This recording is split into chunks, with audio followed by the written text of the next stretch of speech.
मैं सब जनता से और आपसे भी, खासकर मीडिया के वर्गों से भी ये निवेदन करना चाहूँगा कि लोकल बीजेपी लीडरशिप को अब कोसना हम बंद करें। इनका ना कोई अस्तित्व है, ना इनकी कोई औकात है। ये केंद्र सरकार के केवल प्यादे हैं, और वो प्यादे हैं जिनका अपना कोई अस्तित्व नहीं है। 10 आदमी इनके साथ कहीं पे भी नहीं है, बोल नहीं सकते ये। तो इस गलत फहमी से निकलें कि मोदी की पता नहीं है कि भाई इतने क्यों आधा जम्मू करना चाहिए, लोग वोट देते थे। जम्मू के लोगों की जेबों से पैसे पे डकैती करने का काम केंद्र सरकार जो कर रही है वो बंद होना चाहिए। ये अन्याय है। आपकी एम्प्लॉयमेंट का क्या मामला है, आपके डेली वेजेस का क्या मामला है? आप प्रॉपर्टी टैक्स लेंगे, आप अपने डेली वेजेस को, कॉन्ट्रैक्चुअल एम्प्लॉइज को तनख्वाह तक नहीं देते हैं, सैलरी तक नहीं देते हैं, जीवन यापन करने के बेसिक मिनिमम रिसोर्सेज तक नहीं देते हैं, और आप बात करते हैं कि हम आपको तरह तरह के टैक्सेस लगाएंगे। 42% उस इनकम पे टैक्स देते हैं जिसमें ऑलरेडी टैक्स पे चुके हैं। रोड पे जब चल रहे होते हैं तो लाइव 8 रुपये पर लीटर पे कर रहे होते हैं, तो आपके सामने टोल टैक्स आ जाता है। ये तभी होता है जब सरकार का उद्देश्य हो कि जनता की जेब में से पैसा चोरी करना है और कुछ चंद लोगों के हाथ में 200 करोड़ का ठेका आपने अपने चहेते को 100 करोड़ में दे दिया और 50 करोड़ रिश्वत ले ली। देखिए, ये केवल भड़याली आंसू वाले प्रयास हैं। ये जम्मू संभाग के लोगों की सेंसिटिविटीज हैं जो इन्वॉल्व हैं। पिछले 2.5-3-4 साल से, जब से ये टोल प्लाजा, चाहे लखनपुर का हो, सरोर का हो, बन का हो, जब से ये इंस्टॉल हुए हैं, जम्मू का प्रत्येक व्यक्ति, एक व्यक्ति ये कहता है कि ये टोल प्लाजा हटने चाहिए। और हटने चाहिए, क्यों हटने चाहिए? क्योंकि ये गैर कानूनी टोल प्लाजा है। क्यों हटने चाहिए? क्योंकि ये टोल प्लाजा जहाँ पे लगाए गए हैं वहाँ पे लग नहीं सकते। और जम्मू के लोगों की जेबों से पैसे पे डकैती करने का काम केंद्र सरकार जो कर रही है वो बंद होना चाहिए। ये अन्याय है। तो अन्याय के खिलाफ लोग हमेशा से लामबंद थे।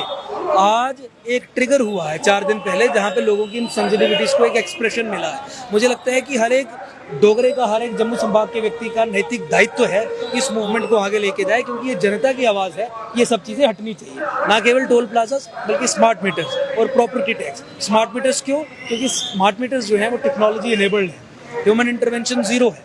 उसमें जब आप प्राइवेट प्लेयर्स इंट्रोड्यूस करते हैं, और आप करेंगे, तो मैनिपुलेशन रूल आउट नहीं की जा सकती। दिल्ली में जहाँ पे प्राइवेट डिस्ट्रीब्यूशन प्लेयर्स को बाहर निकालने के बाद बिजली के दाम घट गए, तो यहाँ पे प्राइवेट प्लेयर्स इंट्रोड्यूस करके और टेक्नोलॉजी इंट्रोड्यूस करके आपको बेवकूफ़ बना के प्राइसेस को इन्फ्लेट करके जितनी आप कंजम्पशन करेंगे उससे ज़्यादा पैसे वसूल के ये करने का सरकार का प्लान हमें दिख रहा है। तो इस चीज़ को अभी कभी भी हम समर्थन नहीं दे सकते। और प्रॉपर्टी टैक्स, आपकी एम्प्लॉयमेंट का क्या मामला है, आपके डेली वेजेस का क्या मामला है? आप प्रॉपर्टी टैक्स लेंगे, आप अपने डेली वेजेस को, कॉन्ट्रैक्चुअल एम्प्लॉइज को तनख्वाह तक नहीं देते हैं, सैलरी तक नहीं देते हैं, जीवन यापन करने के बेसिक मिनिमम रिसोर्सेज तक नहीं देते हैं, और आप बात करते हैं कि हम आपको तरह तरह के टैक्सेस लगाएंगे। टोल टैक्स के संबंध में हमें ये समझने की ज़रूरत है कि देखिए, जब आप गाड़ी लेते हैं तो आप अपनी इनकम पे पहले तो टैक्स दिया होता है। आपने 10 लाख से अधिक आपकी इनकम होगी तो नॉर्मली आप गाड़ी लेंगे, 30% तो आपने इनकम का टैक्स उस समय दे दिया। और जब आप गाड़ी लेते हैं तो कम से कम 40 से 42% जीएसटी, स्टेट हो, सेंटर हो, मिला के तरह तरह के टैक्सेस, 42% उस इनकम पे टैक्स देते हैं जिसमें ऑलरेडी टैक्स पे कर चुके हैं गाड़ी खरीदने के लिए। आरटीओ के पास जाते हैं, 10% गाड़ी की वैल्यू का आप टैक्स उसे रोड टैक्स के रूप में देते हैं। और इतना ही नहीं, जब आप गाड़ी सड़क पे दौड़ाते हैं तो पेट्रोल और डीजल पे 1 लीटर पे आप 8 रुपये देते हैं, सड़कें बनाने के लिए, इंफ्रास्ट्रक्चर डेवलपमेंट सेस एक्सेट्रा के नाम से वो जाना जाता है। और उसके बाद जब आप वो भी दे देते हैं, रोड पे चलने का टैक्स भी दे देते हैं, रोड पे जब चल रहे होते हैं तो लाइव 8 रुपये पर लीटर पे कर रहे होते हैं, तो आपके सामने टोल टैक्स आ जाता है।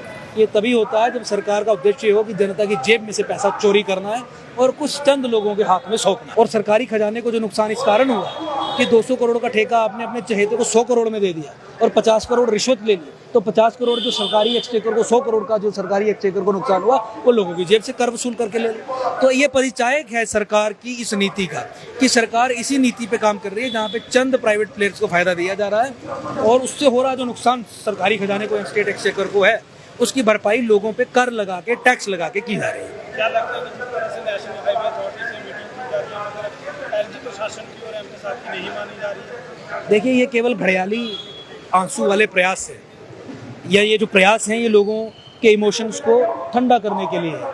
आप इनका ट्रैक रिकॉर्ड देखिए। ट्रैक रिकॉर्ड इनका क्या है?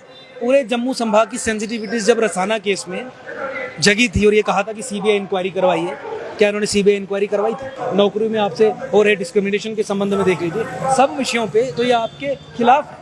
और मैं सब जनता से और आपसे भी, खासकर मीडिया के वर्गों से भी ये निवेदन करना चाहूँगा कि लोकल बीजेपी लीडरशिप को अब कोसना हम बंद करें। इनका ना कोई अस्तित्व है, ना इनकी कोई औकात है। ये केंद्र सरकार के केवल प्यादे हैं, और वो प्यादे हैं जिनका अपना कोई अस्तित्व नहीं है। 10 आदमी इनके साथ कहीं पे भी नहीं है, बोल नहीं सकते ये। तो इस गलत फहमी से निकलें कि मोदी की पता नहीं है कि भाई इतने क्यों आधा जम्मू करना चाहिए, लोग वोट देते थे। मोदी ही ये सब कुछ करवा रहा है। मोदी और अमित शाह की ही नीति जम्मू कश्मीर में पिछले जब से सरकार आई है तब से चल रही है, और ये नीति एंटी जम्मू है। एंटी जम्मू नरेंद्र मोदी अमित शाह हैं, इस बात को समझने का प्रयास करें। उन्हीं की नीतियां यहाँ पे लागू हो रही हैं। आप कीजिए किसी भी व्यक्ति से बात जो एलजी से बात करते हैं, कोई भी बड़ा निर्णय के लिए वो कहते हैं कि आप मुझे दिल्ली से कहलवा दीजिए, मैं करूंगा, क्योंकि मैं तो दिल्ली के मैंडेट पे यहाँ पे, और जो दिल्ली मेरे को करने को कहती है वो मैं करता हूँ। तो फिर हम किस तरीके से दिल्ली को बेल आउट करते हैं, नरेंद्र मोदी को हम किस तरीके से बेल आउट करते हैं, जबकि नीति उसी की है। अमित शाह को किस तरीके से हम बेल आउट करते हैं, जबकि नीति जम्मू कश्मीर में जो चल रही है उसी की है। ये नरेंद्र मोदी अमित शाह ने फैसला किया था ना कि डोगरों को सीबीआई इंक्वायरी नहीं देंगे रसाना में। ये नरेंद्र मोदी अमित शाह ने फैसला किया ना कि 2011 के सेंसस के आधार पर डिलिमिटेशन करवा के कश्मीर को अधिक सीटें देंगे, और कश्मीर को अधिक सीटें देने का मतलब ये हुआ कश्मीर को सत्ता सौंपना, और कश्मीर को सत्ता सौंपने का मतलब क्या हुआ, जम्मू संभाग के लोगों का फिर चिल्लाना, नौकरियां नहीं धोआ दियाँ, सिलेक्ट लिस्ट आई, जो फ्रॉड हुई या कश्मीरी पर ही ले सारे, साड़ियाँ सड़कें नहीं बना दियाँ, गलियाँ नहीं बना दियाँ, छोटी से छोटी चीज़ और बड़ी से बड़ी चीज़ सब कुछ सत्ता तय करती है। जिसके हाथ में सत्ता होगी वो अपने लोगों के लिए काम करेगा, और गलत तरीके से गैर कानूनी ढंग से पेपर पे हिंदू जेनोसाइड करके, यानी अगर 10 लाख जनसंख्या पेपर पे हिंदुओं की कम कर दें और उस आधार पे हिंदुओं को डिसएम्पावर कर दें पॉलिटिकली, कम सीटें देके क्योंकि जनसंख्या कम है, और वो झूठ से किया हो, तो क्या ये पेपर पे किया हुआ हिंदुओं का नरसंहार नहीं है? वैसी तो इनकी नीति है। और हम बेल आउट करेंगे मोदी शाह को, गालियां निकालेंगे इनको, हमें क्या सोल्यूशन मिलेगा? तो ये समझने की जरूरत है जम्मू संभाग के लोगों को।